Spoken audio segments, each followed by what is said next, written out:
झाला आपला सुटसुटीत उपमा तयार. आणि उपमा गरमच खायला चांगला वाटतो. ते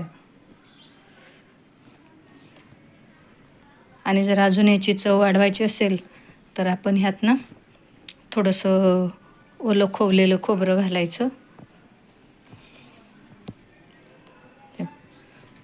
थोडीशी बारीक शेव घालायची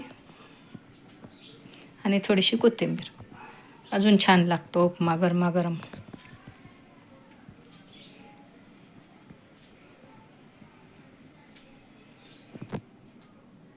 हॅलो फ्रेंड्स, कसे आहात? स्वागत आहे तुमचं आपल्या मराठी यूट्यूब चॅनलमध्ये. आज नाश्त्याला ना उपमा करणार आहे मी. आठवड्यातून एकदा तरी उपमा करतेच मी. आवडतो आम्हाला पण. चला तर, हे बघा एक मोठी वाटी मी रवा घेतला आहे. पाऊण वाटी, फुल भरून नाही घेतली पण मोठी वाटी आहे म्हणून. चला तर आधी हा रवा भाजून घेते तेल घालून थोडंसं.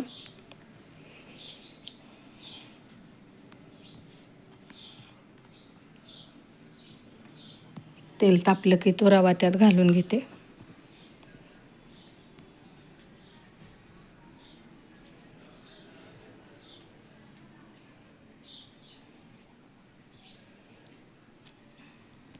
उपमा करण्यासाठी रवा जरा मिडियमच पाहिजे, कारण खूप बारीक रवा असला की मग उपमा जरा चिकट होतो.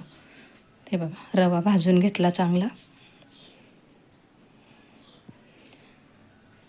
रवा आपण गॅस जरा बारीक करूनच भाजून घेतो ना.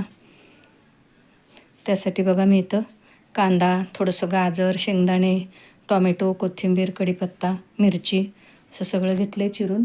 उपमा करायला घेते. मी आज हळद नाही घालणार आहे.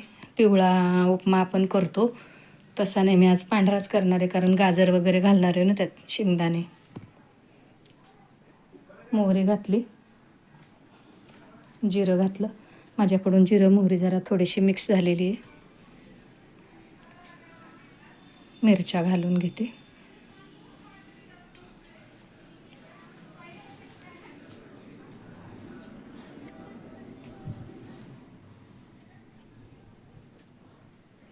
मिरच्या चांगल्या जरा परतल्या की मग कांदा, कोथिंबीर, कढीपत्ता, हे गाजर, शेंगदाणे सगळं एकत्र घालते, म्हणजे सगळे एकत्र छान परतून होतं. कढीपत्ता घातला, शेंगदाणे. जमलं तर थोडेसे शेंगदाणे तळून बाजूला ठेवले तरी चालतात, किंवा मग सगळे कांद्याबरोबर परतून घेतले तरी चालतात, पण म्हणजे कच्चे राहायला नको.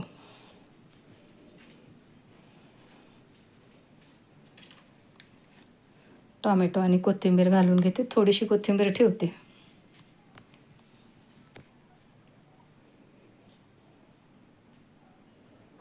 उपमा असा पदार्थ आहे की घाई गडबडीच्या वेळेला पटकन करता येतो. आवडतो पण सगळ्यांना. कुणाला आवडतो, कुणाला नाही आवडत. आमच्याकडे आवडतो. मी आठवड्यातून एकदा तरी करते. ह्यात बघा मी 1-1.5 ग्लास पाणी घालते. आपण मोठी पाऊण वाटी रवा घेतला आहे ना, तर 1 ग्लास घातलं.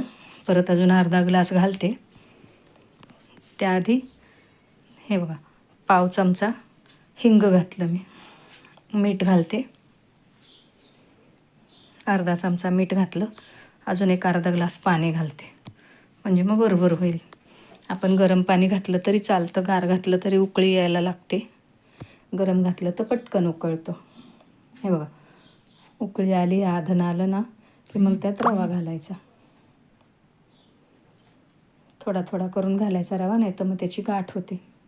एकसारखं हलवून घ्यायचं मस्त.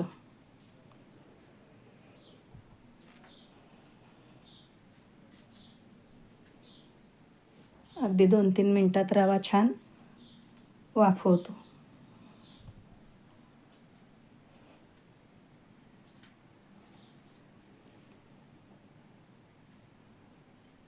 हे बघ असा चांगला मिक्स करून एक 2-3 मिनटं झाकण ठेवते.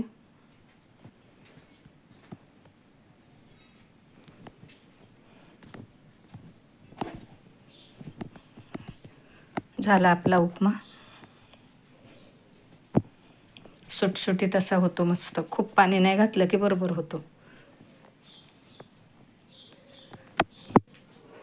यात आता थोडीशी मी साखर घालणार आहे, एक अर्धा चमचा. त्याने अजून चव चांगली लागते. आपण जशी पोह्यात साबुदाण्याच्या खिचडीमध्ये साखर घालतो ना, तशी अर्धा चमचा साखर घातली. परत 1 मिनटं झाकून ठेवते, म्हणजे ती साखर त्यात मुरते.